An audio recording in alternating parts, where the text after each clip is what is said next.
Ya, bismillahirrahmanirrahim. Assalamualaikum warahmatullahi wabarakatuh. Selamat pagi anak-anak semuanya. Anak-anak, pada kesempatan kali ini Ibu akan memberikan materi. Mungkin nanti akan ada sedikit pertanyaan yang mungkin butuh kalian jawab.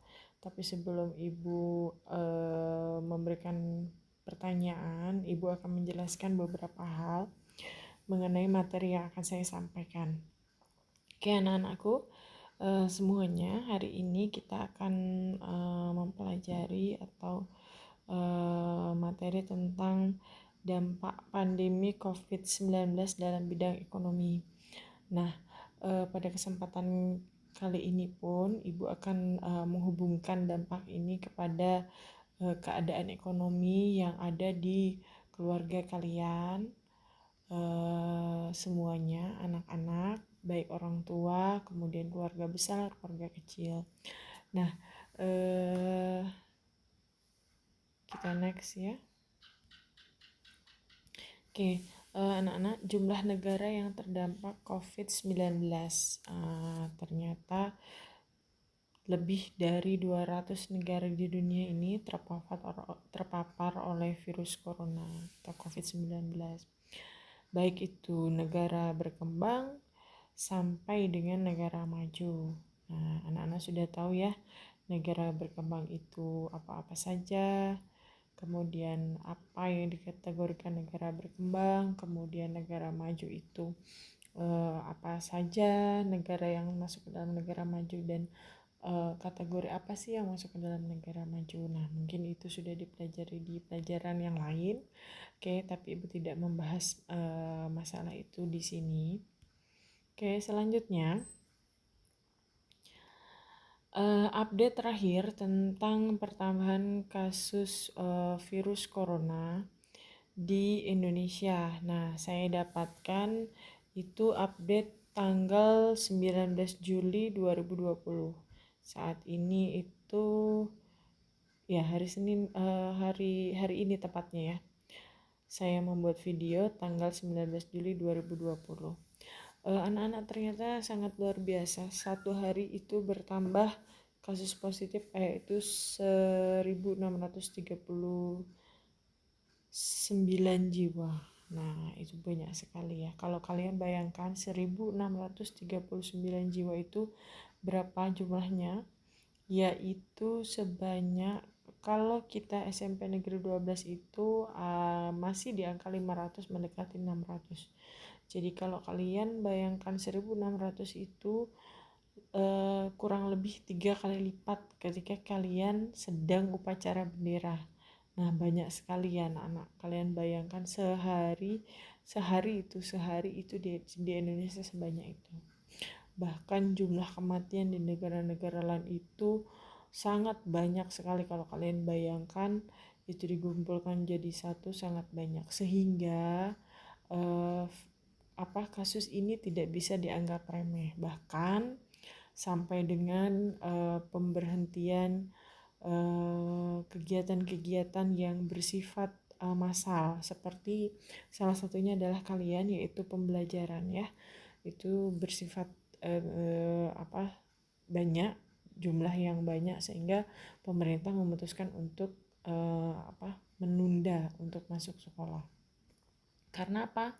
Karena ternyata dampaknya sangat besar sekali anak-anak, sangat besar sekali terhadap bahkan sampai dengan ke perekonomian. Oke, itu update terakhir di kasus Indonesia pada tanggal 19 Juli 2020. Oke, selanjutnya ya. Sebagian negara mengalami resesi. Resesi, ya apa itu resesi? Ya sebelum itu Ibu akan menjelaskan dulu. Anak-anak, resesi itu dapat didefinisikan sebagai kondisi ketika pertumbuhan ekonomi real bernilai negatif, dapat mengakibatkan penurunan secara simultan pada seluruh aktivitas ekonomi seperti lapangan kerja. Jadi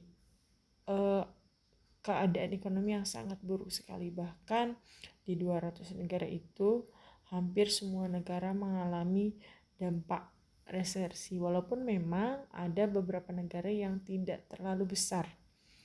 Nah, Indonesia termasuk negara yang sangat-sangat berdampak besar. Kalian lihat ya nanti ya. Oke, saya hubungkan keadaan di Indonesia, keadaan di dunia saya hubungkan dengan keadaan ya ekonomi yang ada di SMP Negeri 12 Yogyakarta. Oke.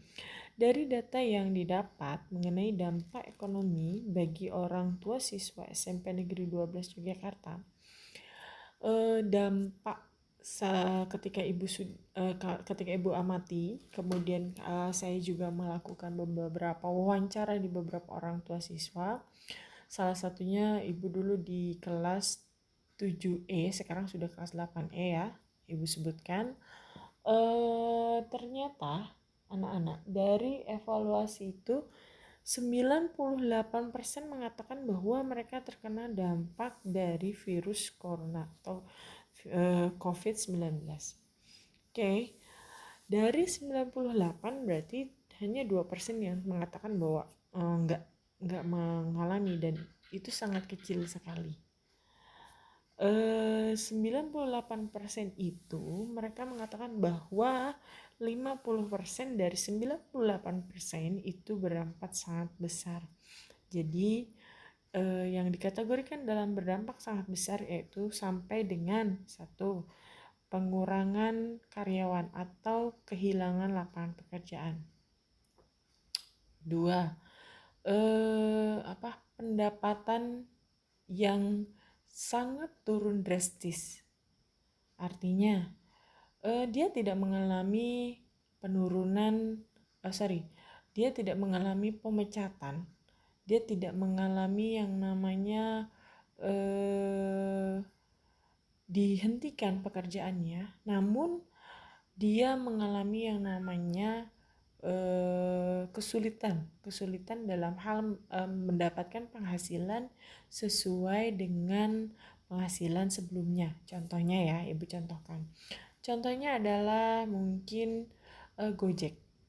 Nah, Gojek yang dulunya mungkin gede banget pendapatannya, itu dengan adanya corona, khususnya Gokar ya, Gokar itu sangat-sangat drastis. Artinya itu sangat berdampak besar dari keadaan yang ada. Contohnya lagi, oke, ibu mau kasih contoh. Beliau adalah seorang seniman. Biasanya beliau banyak dari orang tua itu yang bekerja seperti biasanya di Jogja, apalagi Jogja itu Yogyakarta ya, itu adalah seorang seniman. Dia sering tampil di depan umum, kemudian mendapatkan penghasilan yang biasanya penghasilan itu adalah untuk pendapatan mereka sehari-hari. Tapi karena mereka itu sudah tidak bekerja sehingga tidak ada pendapatan sama sekali. Nah, itu mereka merasa bahwa itu adalah dampak yang sangat besar.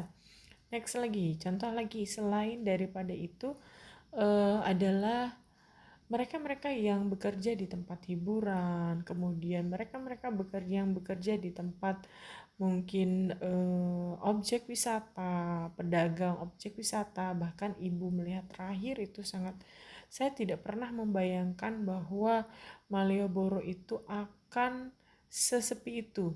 Tidak pernah terlintas bahwa akan bisa terjadi seperti itu. Saya melihat semua toko itu tutup, dan luar biasa anak-anak. Ternyata dampak dari virus corona yang kita tidak pernah bayangkan ternyata sedahsyat itu. Nah, next lagi. Ada lagi yang memang 30% menganggap bahwa dampak dari COVID-19 itu adalah sedang. Nah, yang sedang itu mungkin dia mengalami penurunan di awal, tapi mengalami peningkatan juga. Contohnya adalah ya mungkin yang biasa berjualan kuliner, ya biasanya kuliner seperti itu. Dulu dia pada awal-awal COVID-19 mengatakan bahwa terjadi kesepian, tidak ada yang membeli, tapi akhirnya sekarang sudah mulai menaik. Artinya mereka mengatakan bahwa dampak dari COVID-19 itu berdampak sedang. Kemudian ada lagi dari itu yang hanya 20% mengatakan bahwa dampaknya itu sangat kecil anak-anak. Nah, dari evaluasi itu ternyata apa? Ternyata kita sekeluarga SMP Negeri 12 itu semuanya mengalami yang namanya dampak dari COVID-19. Nah, seperti itu. Kemudian ini adalah salah satu tugas kalian. Nah, mungkin di antara kalian ada yang ngalamin orang tuanya tidak punya pekerjaan saat ini, kemudian bahkan nun sewu untuk makan sehari-hari pun mengalami kendala dan sebagainya. Saya membuat tugas bagaimana anak-anak peran kalian, tugas kalian sebagai seorang pelajar dalam mensikapi fenomena corona ini. Kemudian, lalu apa tugas kalian sebagai seorang anak ketika kalian dihadapkan pada fenomena ini yang mungkin di dalam rumah tangga itu sebetulnya mengalami masalah walaupun kalian tahu atau tidak seperti itu. Apa sih tugas kamu sebagai seorang anak? Nah, silahkan tugas itu kalian sebagai seorang pelajar, oke, yang tugas yang pertama, tugas kalian sebagai seorang pelajar dalam menghadapi keadaan ini. Yang kedua adalah tugas kalian sebagai seorang anak yang terkena dampak dari keadaan ini. Selanjutnya tugas dapat ditulis dalam bentuk apapun. Jadi anak-anak boleh tulis tangan, boleh kalian upload fotonya, kemudian selanjutnya lagi boleh kalian ketik di Word kalau kalian ada komputer, kalian bisa upload, kemudian atau kalian mau pakai apa sebagainya silahkan. Atau yang mungkin mau punya jago jadi YouTubers gitu kan, kalian kemudian kalian rekam, kalian videokan tugas dari kalian, kemudian kalian upload di YouTube kalian masing-masing. Kemudian kalian belajar untuk kasih link ke saya, oke, nanti saya akan buka, itu juga boleh. Jadi saya memberikan kebebasan Anda untuk mengerjakan tugas, tapi ingat tolong dikerjakan dengan baik, dengan sopan, dengan kalimat yang tentunya baik juga. Anak-anak, tugas ini sebetulnya bukan tugas yang memberatkan, tapi tugas ini ibu buat untuk kita sebagai seorang pelajar, kamu sebagai seorang pelajar, ibu sebagai seorang guru, mengajak kalian untuk berperan aktif, berperan positif dalam mensikapi fenomena-fenomena ini. Dan dengan harapan ketika kalian berpikir seperti ini, kalian bisa mengaplikasikan seperti itu. Jadi harapan saya, tugas ini bukan hanya semata-mata kalian mengerjakan tugas, kalian selesaikan di dalam selembar kertas, tapi ini lebih kepada tugas-tugas aplikatif kalian sebagai seorang pelajar, sebagai seorang anak dalam mensikapi keadaan ini. Gitu anak-anak, itu aja sih sebetulnya video dari saya, cuma sekitar 10 menit ya. Tapi kalian sudah jelas ternyata kalian nggak sendiri menghadapi kasus dari COVID-19 ini. Tapi mari kita bangkit, kita memberikan peran masing-masing. Saya sebagai guru memberikan peran masing-masing. Kalian sebagai seorang siswa dan seorang anak memiliki peran sendiri-sendiri dalam hal menghadapi COVID-19. Tapi mari kita bersama-sama untuk ikut andil di dalamnya. Itu saja dari saya, materi dari saya. Terima kasih. Mohon maaf apabila ada salah-salah kata atau kalimat yang kurang berkenan. Saya mohon maaf. Terima kasih. Wassalamualaikum warahmatullahi wabarakatuh.